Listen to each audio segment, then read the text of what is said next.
नमस्ते विद्यार्थी मित्रों, धोरण 6 विषय हिंदी इकाई 3 जरा मुस्कुराइए। आप पेज नंबर 14 पे ये देख सकते हो कि जीवन में हास्य का बहुत ही महत्व है। हास्य जीवन के दुखों को भुला देता है और नई उमंग भर देता है। हंसने से हमारा स्वास्थ्य भी अच्छा रहता है। हंसी मजाक को हम ज़्यादा महत्व नहीं देते, लेकिन दैनिक जीवन में इसका महत्व है। हंसने से मन प्रसन्न हो जाता है, चिंता, तनाव और उदासी छूमंतर हो जाती। स्वस्थ रहने के लिए हास्य जरूरी है। आइए कुछ ऐसे चुटकुले पढ़े कि जो आप मुस्कुराने के लिए मजबूर करें। पहले हिंदी में फिर गुजराती में भी समझ लेंगे। मालिक किराएदार से, किराएदार इसलिए घर का किराया जिसको दिया है वो, तुम मुझे किराया क्यों नहीं देते, यानी भाड़ू क्यों नहीं देते घर का। किराएदार, आपने ही तो कहा है कि इसे अपना ही घर समझना। आपने तो बोल दिया कि भाई अपना ही घर समझना। હવે ગુજરાતીમાં કે માલિક ભાડું આપને કહે છે તમે મને ભાડું કેમ નથી આપતા, તો ભાડું કહે છે તમે તો કહ્યું છે કે આને તમારું જ घर समझજો। आगे दूसरा, सोनू का सिर फट रहा था। सिर फटना यानी बहुत सिर दुखना। डॉक्टर सोनू से, यह कैसे हुआ। सोनू डॉक्टर से, मैं पत्थर से खील ठोक रहा था। एक आदमी ने मुझे कहा, गधे कभी खोपड़ी का भी इस्तेमाल कर लिया करो। खोपड़ी એટલે મસ્તક, સિર ને ઇસ્तेमाल એટલે ઉપયોગ, यानी સોનુને માથામાં ઈજા થઈ। ડૉક્ટર સોનુને, આ કેવી રીતે થયું। સોનુ ડૉક્ટરને, હું પથ્થર વડે ખીલ ઠોકી રહ્યો હતો। એક માણસે મને કહ્યું, ગધેડા ક્યારેક खोपड़ीનો પણ ઉપયોગ करने। तीजो, चित्रों में भी देखो, जरा ऊंचा बोलो। माफ करे अंकल, उससे ऊंचा होकर मैं नहीं बोल सकता। दूसरा है, डब्बू इतिहास में तुम फेल कैसे हो गए। क्योंकि सभी प्रश्नों का समय के पूछे गए थे जब मैं पैदा ही नहीं हुआ था। जिस समय से पूछा गया उस समय में पैदा ही नहीं हुआ था। पेज नंबर 15 पे है। मुन्ना, पापा कल मैंने तो रात के 1:30 बजे तक पढ़ाई की। पिताजी, शाबाश बेटे, लेकिन रात को 11 बजे से तो सारे मोहल्ले की लाइट चली गई थी। मुन्ना, सच है, मैं तो पढ़ने में इतना मग्न था, मग्न यानी तल्लीन था कि मुझे पता ही नहीं चला। એટલે મુન્નો કહે છે, પપ્પા ગઈકાલે રાત્રે મેં 1:30 વાગ્યા સુધી અભ્યાસ કર્યો। પિતા કે, શાબાશ દીકરા, પરંતુ રાતના 11 વાગ્યા પછી તો મોહલ્લાની લાઇટ જતી રહી હતી। તો મુન્નો કહે, સાચું, પણ હું ભણવામાં એટલો મશગુલ હતો કે મને તો ખબર જ ना पड़ी। હવે આપણે देखीશું अभ्यास पाठना। એની અંદર છે प्रश्न नंबर 1, सामायिकों से अखबारों में से चुटकुले पढ़िए और कक्षा में सुनाइए।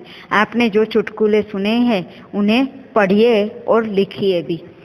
मैं 1-2 चुटकुले जो है मेरे पास वो मैं पढ़ के सुनाती हूँ, आप सुन ले। पिताजी, राजू तुम हर बार इतिहास में अनुत्तीर्ण क्यों हो जाते हो। राजू, क्योंकि इस विषय के सभी प्रश्न उस समय के थे जब मैं पैदा नहीं हुआ था। चित्र में जो दिया गया है वो। दूसरा, पिताजी बेटे से, बेटा जाओ डाकघर से 2 चिट्ठियाँ ले आओ। बेटा, पापा तो कैसे दीजिए। पिताजी, अरे बेटे, पैसों से तो सभी ले आते, अगर तुम मेरे बेटे हो तो बिना पैसे को लेकर ले आओ। थोड़ी देर में बेटा 4-5 चिट्ठियाँ लेकर आ गया। पिताजी, अरे ये तो पहले से ही लिखी है। बेटा, पापा अगर आप मेरे पापा हो तो लिखी चिट्ठियों पर ही लिख कर दिखाई दीजिए। यानी जो चिट्ठी लिखी हुई है वो ले आया है तो उस पर ही वापस लिख के बताओ। सोहन, सोनल बताओ, अक्ल बड़ी या भैंस। सोनल, भैया पहले तुम दोनों के जन्मदिन बताओ तो पता चलेगा कि कौन बड़ा है। टीचर, जहाँ बहुत भी बारिश होती है वहाँ कौन कौन सी चीज़ ज़्यादा पैदा होती है। छात्र कहे, कीचड़। पिताजी, लंका को सोने की लंका क्यों कहा जाता है। इसीलिए कि वहाँ कुंभकर्ण जैसे सोने वाले लोग थे। अमित, पहलवान से कमाल है भाई, 5 साल पहले भी तुमने अपनी उम्र 32 साल बताई थी, आज भी अपनी उम्र 32 साल बताई। तो पहलवान, हम पहलवान हैं जो एक बार कह देते उस पर अटल रहते, अपनी बात पीछे से नहीं हटते। तुम जब भी पूछो हम हमारी 32 साल की उम्र बताएंगे। आगे सुरेंद्र, नवीन, इंसान की नज़र ज़्यादा तेज है या जानवर की। नवीन, जानवर की। सुरेंद्र, यह तुम कैसे कह सकते हो। नवीन, क्योंकि जानवर कभी चश्मे नहीं पहनते।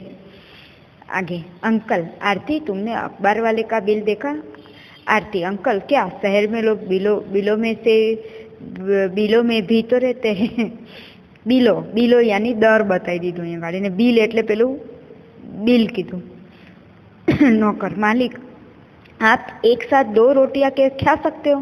मालिक, डॉक्टर ने पूछा मुझे डबल रोटी खाने को कहा है। एक छोटी सी बच्ची ने टेलीफोन पर अपने पिताजी की आवाज़ सुनी और वह जोर जोर से रोने लगी। माँ ने पूछा, अरे बेटी क्यों रो रही है? तो बेटी ने कहा, अब मैं इसमें से पिताजी कैसे निकलेंगे? आगे, मालिक नौकर से, तू कोई काम करने से पहले मुझे पूछ लिया कर। थोड़ी देर बाद नौकर, रसोई में बिल्ली दूध पी रही है तो उसे भगाऊं क्या? पूछने आया। 12वां, सुनील, मेरे पिताजी जब माचिस की डिब्बियाँ खरीदते हैं तो सारी तिल्लियों गिन के कहीं कम तो नहीं है? तो गीता का, मेरे पिताजी तो इससे भी ज़्यादा है, जब खरीदते हैं ना तो सारी तिल्ली जला जला कर देखते हैं कि कोई तिल्ली खराब तो नहीं है। तो इस तरह ये चुटकुले बारों बार आपको हिंदी के नोट के अंदर लिखने हैं। अस्तु।